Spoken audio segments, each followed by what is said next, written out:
part two of a few words from a member of the Barber community. Let's take a listen. Workers' comp if we get injured. You will get that if you work for a company, a corporation, or i.e. the government. You don't get that when you're an entrepreneur. You don't get paid sick days. You don't get paid work days. You don't get paid vacation days. You get none of those things. You don't get paid retirement. You don't get a 401k plan, So these are the things you have to keep in mind when you want to be an entrepreneur. These things can be possible. You can accomplish these things, but they are going to be very, very challenging. So if you think these things are negative, and some people do, and then entrepreneurship is not for you. The very fact that you would think there's something, this type of information that I'm sharing with you is actually negative, tells me that you're not suitable to be an entrepreneur, because these are not negative things. These are reality.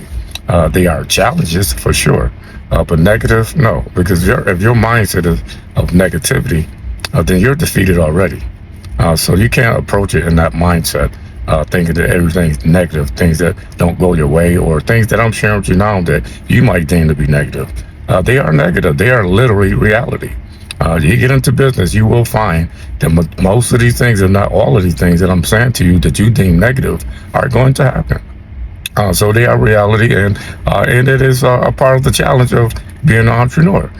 You can work through them, you can overcome them, but you have to be willing to do that. And so passion is what fuels you to go through all of those things. For instance, the first 5 to 7 years, that's what they refer to as the starving years, you want to make a profit for at least 5 to 7 years. So you're going to get up and work 5 days a week, 6, 7 days a week, 10, 12, 15 hours a day, knowing you're not going to make any money. You'll make enough money to reinvest into the business, and that'll happen. But for the first 5 to 7 years, you won't turn a profit.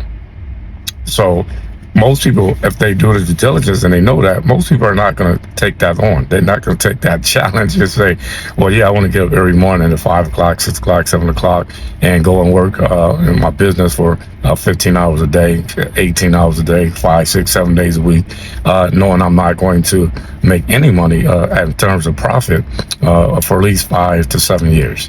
Most people are not going to take that deal. And so, again, passion is going to fuel you to take on that challenge. And because of the love of what you do, you're going to take it on. And you know long term that you are going to be successful because you have a vision.